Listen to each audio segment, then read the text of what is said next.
মধ্যে থেকে মুরব্বী যারা বসে আছেন, ওমরা বা হজ করতে গিয়েছেন, এরকম একজন হাত তুলেন। ওমরা বা হজ করে আসছেন, একজন মুরব্বী মানুষ, ওই যে লাল টুপি পরে বসে, তোমার নিয়ে আসো তো ওনাকে।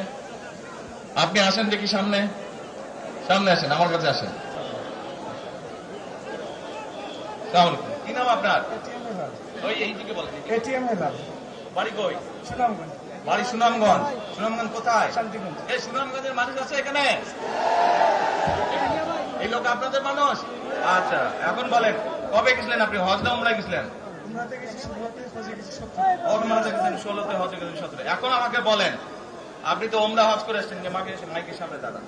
আপনি কাবা শরীফে গেছেন, কাবা শরীফের মালিক কে? আল্লাহ। জোরে বলেন। আল্লাহ। কাবা শরীফের মালিক কে? আল্লাহ। আল্লাহ। আমরা মুসলমান সবাই, এই দিন দুনিয়ার আমরা যে এই পৃথিবী দেখি, এই পৃথিবীর মালিক কে? আল্লাহ। এই সূর্য নক্ষত্র যা দেখি তার মালিক কে? আল্লাহ। বেহেশতের মালিক কে? আল্লাহ। দোজখের মালিক কে? আল্লাহ। আচ্ছা, দাঁড়ান, আপনি বসেন। আপনারা সকলেই সাক্ষী দিলেন, দোজখের মালিক আল্লাহ, বেহেশতের মালিক আল্লাহ, এই পৃথিবীর মালিক আল্লাহ, কাবার মালিক আল্লাহ। আরে ভাই, যেটার মালিক আল্লাহ, সেটা কি অন্য কেউ দেওয়ার ক্ষমতা রাখে? রাখে না। তাহলে কি দাঁড়ালো? নির্বাচনের আগেই একটি দল এই দিব ওই দিব বলছে, টিকিট দিব বলছে না?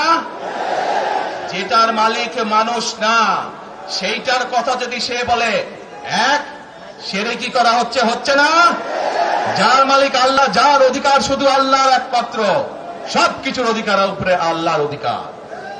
কাজেই আগেই তো আপনাদেরকে ঠকাচ্ছে, নির্বাচনের ফলে তাহলে কেমন ঠকাবে আপনাদেরকে বোঝে নেবার।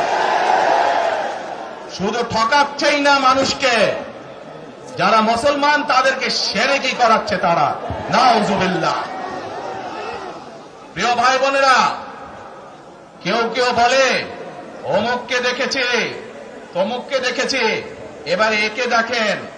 প্রিয় ভাই বোনেরা, 1971 সালের যুদ্ধ, যেই যুদ্ধে লক্ষ মানুষের প্রাণের বিনিময়ে এই দেশ স্বাধীন হয়েছে, আমাদের এই প্রিয় মাতৃভূমি, সেই মাতৃভূমিকে স্বাধীন করার সময় অনেকের ভূমিকা আমরা দেখেছি, যাদের ভূমিকার কারণে এই দেশের লক্ষ লক্ষ ভাইয়েরা শহীদ হয়েছে, এই দেশের লক্ষ লক্ষ মা বোনেরা তাদের সম্মান হানি হয়েছে। কাজে তাদেরকে তো বাংলাদেশের মানুষের মধ্যে দেখেই নিয়েছে। এখন প্রিয় ভাই বোনেরা, এই কুফরির বিরুদ্ধে, এই হঠকারিতার বিরুদ্ধে, এই মিথ্যার বিরুদ্ধে